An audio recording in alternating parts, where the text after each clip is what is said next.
Hello everyone, welcome to my channel. दोस्तों, आज की इस वीडियो में हम जानेंगे कि मुस्लिम विधि का इतिहास क्या है।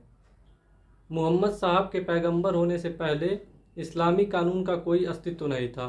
लोग जो हैं वो कबीलों में बटे हुए थे। प्रत्येक कबीले का एक मुखिया हुआ करता था। उस मुखिए का चुनाव जो होता था वह साहस, बुद्धि और कुलीनता के आधार पे हुआ करता था। कुलीनता का मतलब है कि जो जो कूल माइंड का व्यक्ति रहता था उसे उस कबीले का मुखिया बना दिया जाता था। और उस मुखिया का काम रहता था कि कोई अगर विवाद उत्पन्न होता है तो उसका निपटारा करना। एक कबीला दूसरे कबीले के ऊपर आक्रमण किया करता था और कबीले ही आपस में युद्ध किया करते थे। 570 ईस्वी में मक्का में मोहम्मद साहब पैगंबर का जन्म हुआ। 25 साल की उम्र में वह एक हीरा नाम के गुफा में जाके एकांत में समय व्यतीत करते थे।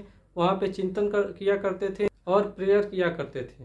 40 साल की उम्र में उन्हें अल्लाह का संदेश मिलना आरंभ हो गया और वह अल्लाह के संदेश को जो वहाँ पे पाते थे उसे अपने देश के लोगों में, अपने आस पास के लोगों में आकर के उसका प्रचार करते थे।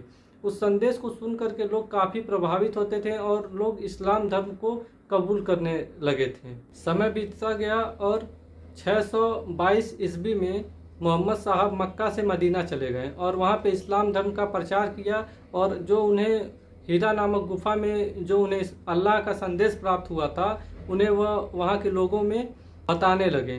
मोहम्मद साहब की बातों का लोगों पे बहुत गहरा प्रभाव पड़ता था और वे लोग उनकी बातों से बहुत प्रभावित होते थे और लोग इस्लाम धर्म को कबूल करते थे, इस्लाम धर्म को मानने लगे थे। मोहम्मद साहब लोगों से कहते थे कि उन लोगों को अल्लाह ने पैदा किया है और अल्लाह सभी लोगों को एक बराबर समझता है।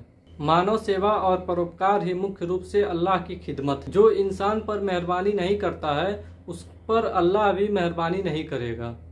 यह कुछ संदेश थे जो मोहम्मद साहब ने लोगों के बीच में प्रचारित किया। पैगंबर मोहम्मद साहब की मृत्यु 632 ईस्वी में हो गई थी। पैगंबर मोहम्मद साहब के मृत्यु के बाद उनका कोई पुत्र न होने की वजह से उत्तराधिकारी के लिए विवाद उत्पन्न हो गया तथा समुदाय के लोग दो गुटों में बट गए थे, शिया और सुन्नी। शिया शाखा का नेतृत्व मोहम्मद साहब की बेटी फातिमा कर रही थी। शिया शाखा के लोग कह रहे थे कि जो खलीफा होंगे वह मोहम्मद साहब के परिवार से ही होंगे। दूसरा गुट जो था वह सुन्नी गुट था। इस गुट के लोग जो थे वह चाह रहे थे कि इसके खलीफा का निर्वाचन द्वारा चुनाव हो, मतलब कि लोग जो हैं उसको चुने। और इस गुट के समर्थक बहुत अधिक संख्या में लोग थे। तो अबू बकर को पहली बार खलीफा बनाया गया था। 2 साल के बाद जिसकी मृत्यु हो गई थी। 634 ईस्वी में इसकी मृत्यु हो। 634 ईस्वी में अबू बकर की मृत्यु के बाद उमर को दूसरा खलीफा नियुक्त किया गया। 644 ईस्वी में इसकी भी हत्या कर दी गई। उसके बाद उस्मान को तीसरा खलीफा नियुक्त किया गया।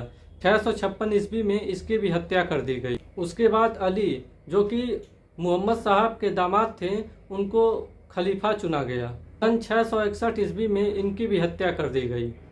उसके बाद उनके पुत्र हसन को खलीफा बनाया गया। हसन ने अपने पद से इस्तीफा दे दिया, इसके बावजूद उसकी हत्या कर दी गई। हसन की हत्या के बाद उनके भाई हुसैन को खलीफा बनाया गया, लेकिन करबला की मैदान में उनके ऊपर अचानक से आक्रमण हुआ और वह बहादुरी के साथ लड़ते हुए वहां शहीद हो गए। सन 1924 ईस्वी में मुस्तफ़ा कमाल पाशा के द्वारा खलीफा की पदवी समाप्त कर दी गई।